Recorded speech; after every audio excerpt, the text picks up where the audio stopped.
มื้อนี้มีข่าวดีให้มื้อนี้ซื้อเครื่องซื้อของมาให้ หลายอย่างอยู่พี่น้องเอ้ยเนาะอยากเห็นบ่เห็นลูกมาค่ะอยากเห็นพี่น้องเอ้ยมาอย่างเด้อบาดนี้เนาะยิ้มเลยใช่ไหมครับ ข่าวดีอย่างเด้บาดนี้เนาะนี่พี่น้องเอ้ยเนาะพอดี มอน ยิ้มเลยใช่ไหม เป็นเต็มรถพี่น้องเอ้ยเนาะหลายอย่างอยู่ได้ผู้ข้างในผู้เนาะนี่มีเดี๋ยวมันก่อนนี่บ่จิตมีข้าวสาร2สอบพี่น้องเอ้ยเนาะ100กิโลแล้วก็เป็นผ้าห่มผ้าแพรมุ้ง2มุ้งนี่2ล้าง6ฟุตเนาะแล้วก็ผ้าห่มอีก6ผืนผ้าห่ม6ผืนผ้าห่มตัวนี้มันสิพอดีกับน้องๆเพิ่นเด้มันก็บ่ถึงขั้นแบบว่าน้อยพี่นะนี่เด้มันพอดีเลยเด้ โอ้ยได้ช่อง2คนผู้ใด นี่ ที่เคยตุ้มแล้ว นี่เด้บ่ได้น้อยนะ ทำมาจับซอย นี่ จับไหมครับ นี่เป็นอะไรเนาะตุ่มได้ จับเลย ตุ่มได้เป็นอะไรพอดีอุ่นมันเป็นผ่านี่นะมันเป็นผ่านิ่มๆนะอย่างที่ว่าได้ก็ได้หาพื้นเพราะมันหลายคนเลยเขาอยากซื้ออันมาคู่กันที่ไหนเป็นอะไรแล้วก็2พื้นนี่นะให้พ่อกับแม่นี่เด้อ2พื้นใหญ่นี่เด้อพ่อกับแม่เป็นอะไรอย่าซื้อ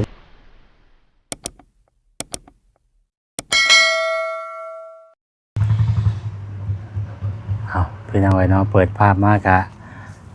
นั่งพากันนั่งสรุปสลอยอยู่เนาะ เจ้าพี่น้องเอ๋ยมื้อนี้เดินทางกลับมาหาทางน้องๆเพิ่นพี่น้องเอ๋ยเนาะมื้อนี้ก็ได้เดินทางกลับมาหาเพิ่นอีกรอบนึงบ่ได้มามื้อนึงนี่แหละเนาะมื้อนี้เดินทางกลับมาพี่น้องเอ๋ยช่วงตอนบ่ายๆเนาะแดดร้อนๆพี่น้องเอ๋ยมื้อนี้ก็ได้เนาะฝนก็บ่ตกทางบ้านตกอยู่แต่ว่าทางนี้บ่ตกฝนก็ได้สบายดีเด้อเนาะสบายดีครับโดยพากันอยู่กับไผแน่มื้อนี้อยู่จักคนอยู่3คนผู้อ้ายไอ้โคกเจ้าได้จ้ะไอ้ใหญ่เจ้าน่ะเพิ่นบ่อยู่บ่เพิ่นบ่อยู่เนาะพากันอยู่กัน3คนมื้อนี้เนาะใช้ได้บ่ใช้เป็นบ่ใส่ได้นี่บ่แม่นๆนี่แล้วบ่นี่แล้วโอเคได้แล้วเป็นอะไรเพิ่นจะได้แม่เจ้าเพิ่นโทรมาอยู่บ่เพิ่นโทรมาอยู่แต่ว่าอ้ายเพิ่นบ่รับเพิ่นเล่นเกมไลน์สร้างว่าแท้เอาโทรศัพท์มาใช้ดึงเกมทำโทรศัพท์หาเงินซื้อทำนาโทรศัพท์ที่เพิ่นแบบไปรับจ้างลำหน้าได้หาเงินซื้อเองเลยก็บ่ได้หลายเด้อเลยเฮาก็เอามาใช้มันเป็นประโยชน์แต่ว่าเฮามีโทรศัพท์ก็แต่ว่าเพิ่นก็หาเงินซื้อเองเพิ่นแม่นบ่เลยเจ้ามีบ่บ่มีแต่ว่าแม่เจ้าน่ะยังบ่ฮู้ว่ามื้อเพิ่นสิมามื้อใดบ่ยังบ่ฮู้ยังบ่ฮู้ว่าเพิ่นสิมามื้อใดเนาะเลยพี่น้องเอ้ยจังได๋มื้อนี้พากันกินข้าวกินน้ำได้บ่ยังบ่ได้กินยังบ่ได้กินเลยมีหยังกินมื้อนี้บ่มีหยังเลยเลยว้ายพี่น้องเอ้ยเนาะนี่แหละมองนี่น่ะมองเพิ่นนอนกัน3คนเนาะเลยมองนี่เพิ่นนอน3คนอยู่หั่นน่ะนอนจักคนก็2เพิ่นนอน2เนาะเลยพี่น้องเอ้ยอันนี้คือเพิ่นนอนอยู่นี่อีดีพี่น้องเอ้ยและอันหม่องเจ้าพักอยู่นี่ก็บ่แม่นที่เฮาเองเนาะเลยที่ของป้าเพิ่นก็ใจดีได้พี่น้องเพิ่นก็มาอาศัยให้อยู่ที่เพิ่นหลายบ่มีแต่ซ้ำนี่ล่ะมีแต่ซ้ำนี่บ่เลยเพิ่นบ่แบ่งขายให้บ่จักนะเพิ่นถามเบิ่งเพิ่นเด้อถามป้าจะเบิ่งเด้อว่าบ่แบ่งขายให้บ่จักประมาณ 2-3 มื้อนี่นะราคานี่น่าจะได้บ่ประมาณ15คูณ20ลองถามเพิ่นว่าเพิ่นสิได้ราคาเท่าใดเด้อแต่ว่าเฮาก็บ่พาบอกราคาว่าลองถามเพิ่นว่า15คูณ20แล้วเพิ่นสิขายให้เท่าใดสินะลองถามเพิ่นก่อนเด้อพี่น้องเอ้ยถ้าว่ามีที่มีทางตัวเองก็พอได้ปลูกกระตุ้มกระต๊อบอยู่เนาะอยู่ที่เฮาเองมันก็สะดวกกว่ากันแม่นบ่ล่ะ พี่น้องอันนี้เฮามาอยู่มาอยู่แบบซี่มันก็คือว่าอะไรคือเห็นนี่แหละพี่น้องเนาะนี่หมู่เพิ่นอยู่เพิ่นนอนเพิ่นก็นอนนํกัน3คนอยู่ในนี่นะคือเพิ่นบ่มีหม้องอยู่ท่านน่ะคือบ่มีเฮือนมีชานของตัวเองอยู่แหละก็เลยมาอยู่นี่พี่น้องเนาะมาอาศัยพักนอนอยู่นี่ก็ทางป้าเพิ่นก็ใจดีอยู่แล้วก็บ่ได้มาอยู่มาเช้านี่แล้วก็ให้มาพักเช้าอาศัยอยู่แล้วก็ถือว่านั่นอยู่พี่น้องเพิ่นก็ได้เนาะ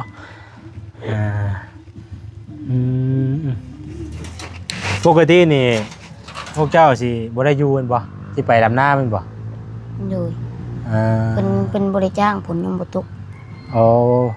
โอ้มื้อแสดงว่าเมื่อคืนนี้ทางนี้ฝนบ่ได้ตกบ่บ่ได้ตกเนาะเอาแสดงว่าเมื่อคืนนี้ทางนี้ฝนบ่ตกเนาะเพราะทางบ้านเพิ่นน่ะตกอยู่แต่ว่าตกก็บ่แห้งนี่เอาเลยประมาณนั้นแหละมื้อนี้ก็เข้ามาเยี่ยมมายามเพิ่นเฮ็ดดีไปเลยถ้าผมในบ้านนี่ตัดล่ะ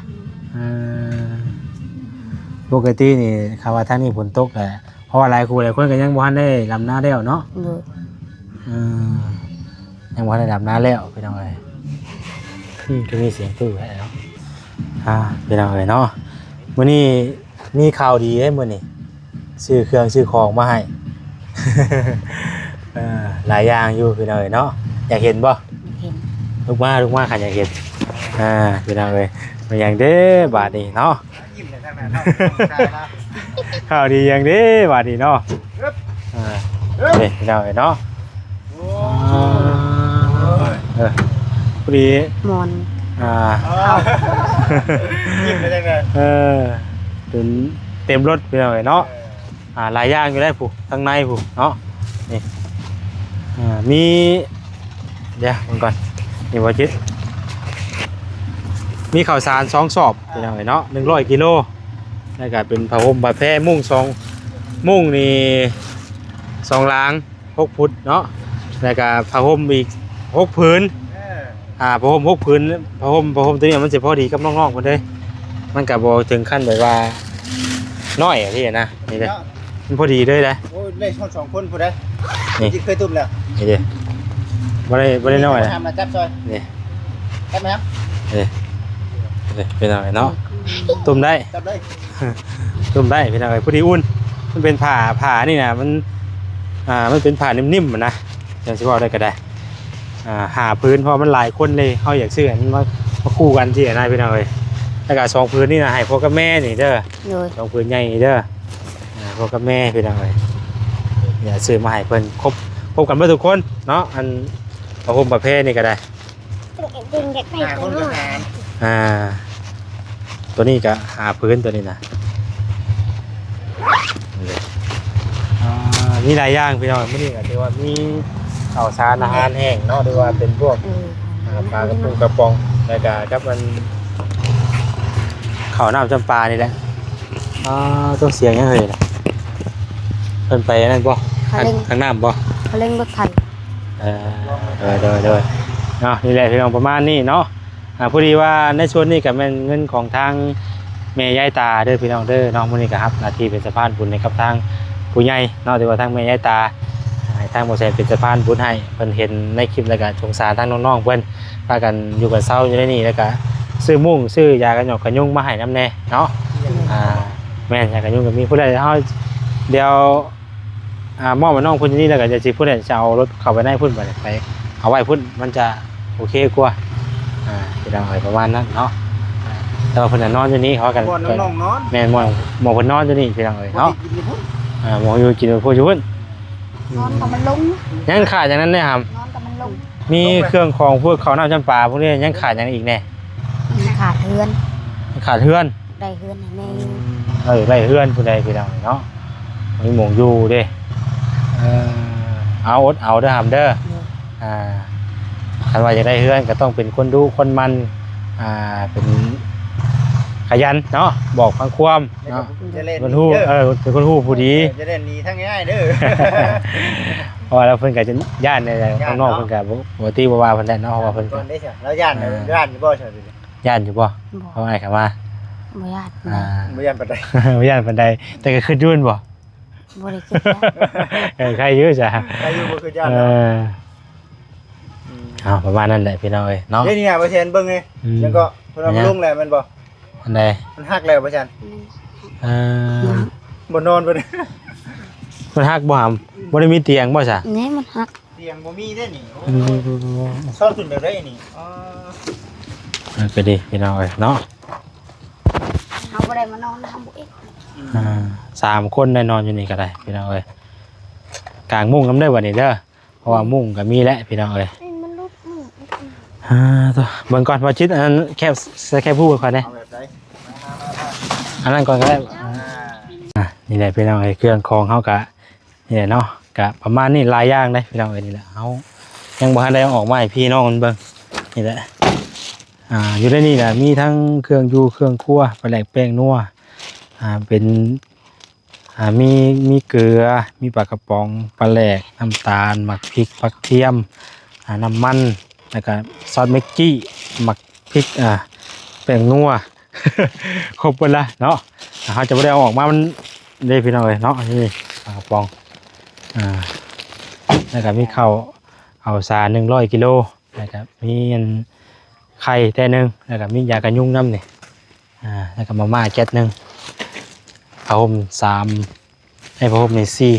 6 พื้นเนาะนี่5 พื้นเลย5 พื้นพี่น้องเนาะแล้วก็อันนี้นมนี่พี่น้องเลยเนาะ กินเด้อ กินวัตถุดิบแล้วก็ผ้าห่มนี่2 พื้นพี่น้องให้พ่อกับแม่เพื่อนเนาะหรือว่าจัดชุดใหญ่จะนักจัดเต็มวันนี้มุ่งลางพวกใหญ่เลยนี่นะทำไรชิกาถามเอ้ยโอ้นอนไรฮอด5 คน6 ฟุต6 ฟุต9 ฟุต9 ฟุตเลยกลัวมาเลยนี่ เราต้องย่านยุ่งกินเด้อ ฮ้อนพี่น้องเลยแล้วก็สาดพื้นใหญ่พื้นหนึงเนาะที่เขาซื้อมาเสียก็จะเอาไปไว้พุ่นเนาะเพราะว่าอันได้หม้อให้น้องเพิ่นอยู่นี่เพราะว่าเพิ่นพากันนอนอยู่นี่เลยพี่น้องเดี๋ยวเขาจะเอาไปหมองเก็บไว้ดีคืออยู่พุ่นเนาะ เลย อันน้ำกินไม่ใช่จะทำนะ มาแต่เฮือนป้า โอ้น้ำกินพี่น้องเลยเป็นน้ำยังอะนะ น้ำสร้าง น้ำสร้างบ่ เลย บ่เขานั่งน้ำนี่ได้บ่นี่ ได้ มันสิบ่ มีคนนะ ตัวเดินบ่แห้งได้เนาะ อึ๊บ ยังแต่เตียงบัดนี่พี่น้องเอ้ยเนาะยังเตียงยังบ่ทันได้มีเตียงที่ว่าเพิ่นอยู่เพิ่นนอนนี่แหละมันตอนนี้ก็มันยังนอนแบบว่าบ่ได้ปานใดอันเด้ เฮ็ดกล้วยเนาะผู้เราเฮ็ดแล้วร้ายว่าพี่เด้อผมไปบ่ได้ ผู้นี้เด้ให้แม่เจ้าเพิ่นเมื่อใส่ก่อหำเปิดขึ้นอยู่หมวกน่ะเปิดขึ้นอยู่ เอาปุ๊บขึ้นไปเยี่ยม ในเมื่อวันพอบ่เมื่อหยังเมื่อหยังเกาะบ่ฮู้เจ้าบ่อยากเมื่อนำแม่บ่จ้ะอยากเมื่ออยู่เอ้าคือบ่เมื่อเพิ่นบ่ให้เมื่อเมื่อใดเพิ่นสิมา เว้าดี เว้าดีๆว่าซั่นบอกน้องเว้าแจ้งๆเนาะ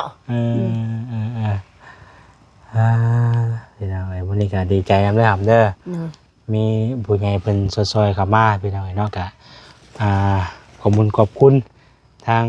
แม่ยายตาเพิ่นหลายๆพี่น้องเนาะทางแม่เพิ่นก็ซอยมาโดยตลอดเนาะแล้วก็สนับสนุนช่องหมอแสนมาโดยตลอดทางแม่เพิ่นก็ได้ขอบคุณหลายๆเนาะก็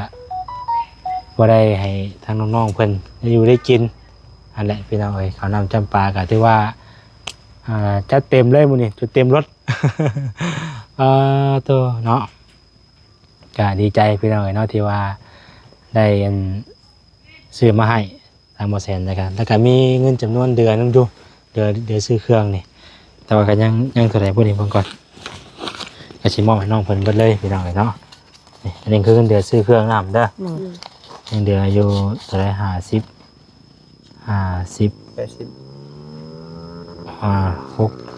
60เนาะอันนี้เนาะ60 70 80เดือนเพิ่นอยู่80,000พี่น้องเนาะวีทางแม่เพิ่นฝากเงินมาเนาะส่วนที่ว่าซอยทางน้องๆเพิ่น5,000พี่น้องเนาะ5,000 บาทแล้วไปแจกมาซื้อเครื่องซื้อของ เต็มรถติ เต็มรถ เต็มรถพี่น้องก็ซื้อมาให้นี่แหละเนาะ ซื้อข้าว2กระสอบแน่ซื้อเครื่องอยู่เครื่องครัวมุ่งมอนพี่น้องเอ้ยซื้อมุ่งซื้อมอนชื่อเป็นพรมมาแพร่กระตกอยู่ล้านปลายพี่น้องเอ้ยเนาะ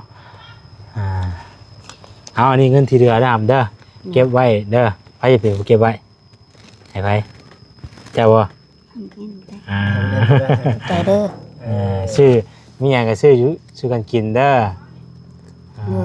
เป็นอะไรก็คือเก็บไว้เลยให้ทงไว้เพราะว่าได้อยู่ให้กินก็บ่าวซื้อมาให้เพิ่นแหละ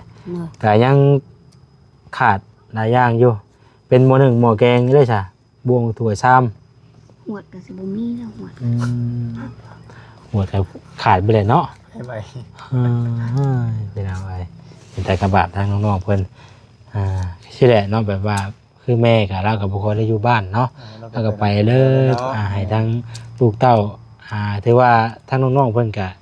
เก่งได้พี่น้องเนาะแบบว่ารู้จักพากันไปหารับจ้างใช่นะไปหารับจ้างไปหาเงินพอได้ซื้ออยู่ซื้อกินเจ้าของเองถึงจะหาไรมาบ่หลายก็ตามแต่ว่าก็พอได้ใช้จ่ายในตัวเองสินะเนาะก็สู้ไปพี่น้องตามที่เฮามาถามน้องๆเพิ่นก็ปกติเพิ่นก็บ่ได้อยู่แบบพี่ได้ไปดำนารับจ้างเนาะดำนารับจ้างคือมื้อนี้บ่ได้ไปมื้อนี้บ่มันบ่มีหม้องไปบ่มีผู้ใดจ้างผลผู้จ้างบ่มีน้ำเนาะผู้จ้างบ่มีน้ำนะมองสิดำนาก็ได้ก็เลยบ่ได้ไปซ้ำเจ้าเพิ่นก็จ้างวันละเท่าไหร่150,000วันละ150,000บ่ได้เนาะซ้ำกันซ้ำกันกับผู้ใหญ่เลยผู้ใหญ่วัน200,000ผู้ใหญ่วัน200,000ผู้โอ้ผู้ใหญ่วัน200,000นะพี่น้องเฮายังเสียนปลาอยู่เด้150,000ก็ว่าแม่นเขาว่าจ้างบ้านบางคนก็อยากได้200,000แหละแต่ว่าเขาก็จ้างได้แต่150,000เนาะเอาจังได๋ก็คือความใฝ่ฝันทั้งน้องเพิ่นก็อยากมีเฮือนมีซ่านอยู่พี่น้องเนาะก็บ่ติ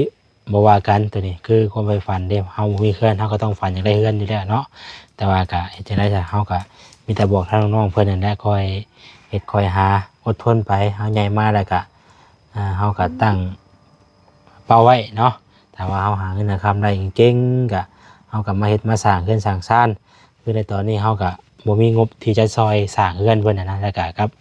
งบซื้อที่ดินนะพี่น้อยนะเฮาก็ยังซอยไปขนาดนั้นบ่ได้เนาะซอยได้แต่คุมอยู่คุมกินในเบื้องต้นไปก่อนการเฮาสิซอยไปกว่านี้ก็เฮาก็ยังบ่ได้มีงบก็อาศัยงบจากทางผู้รักผู้ใหญ่เพิ่นนั่นแหละที่ว่าซอยเข้ามาทางเฮาก็ได้เนาะแต่ว่าบ่มีเฮาก็ซอยไปตามงบประมาณเนาะซอยไปกว่านี้ก็บ่ได้พี่น้อย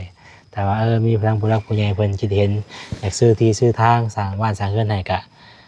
ติดตามเบิ่งนำกันตัวนี้เนาะเฮาก็จังเบิ่งก่อน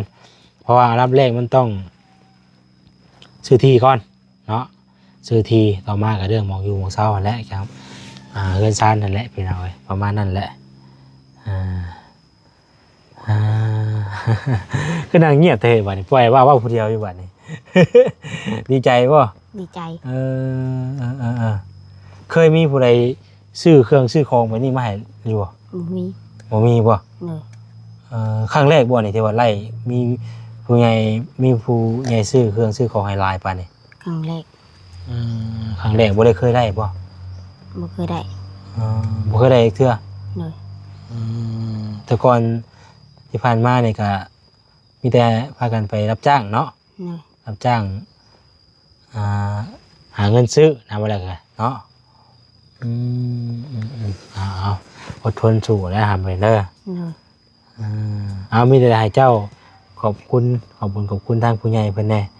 อันเครื่องทั้งหมดทั้งมวลที่ว่าแสนซื้อเข้ามานี่ก็เป็นเงินแม่ยายตาเด้อแม่ยายตาเพิ่นอยู่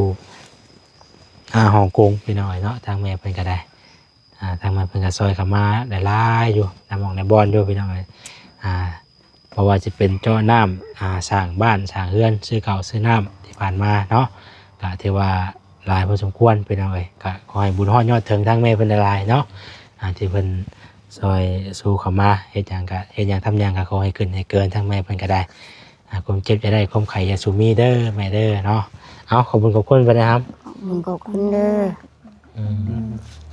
ดีมีแฮงเด้อดีมีแฮงเด้อ ให้สุขภาพแข็งแรงจ้ะ สุขภาพแข็งแรง อายุมันคนยืน อายุมันก่อนยืน ความเจ็บอย่าสุได้ความไข่อย่าสุมี ความเจ็บหรืออะไรความไข่อย่าให้มี ขอให้ทางแม่เพิ่นเดินทางไปใส่มาใส่กะให้ตลอดปลอดภัย ขอให้พ่อแม่เป็นเดินทางไปใส่ให้ปลอดภัย ขอให้การงานการเงินราบรื่นเนาะให้กิจการให้งานอันใดก็ขอให้เจริญรุ่งเรืองก้าวหน้าต่อไปเด้อแม่เด้อเนาะ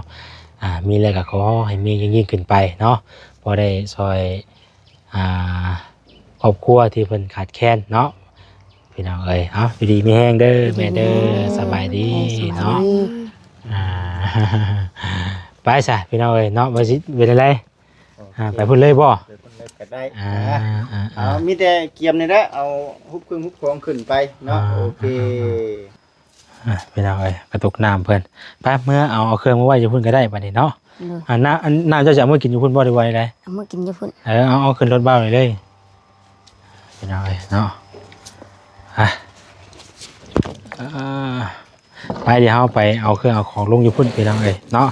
เอาติดตามใน EP ต่อไปเดี๋ยวในช่องบ่แสนชาแนลเด้อพี่น้องเด้อจังได๋ก็ขอบคุณทางผู้หลักผู้ใหญ่เนาะที่ว่า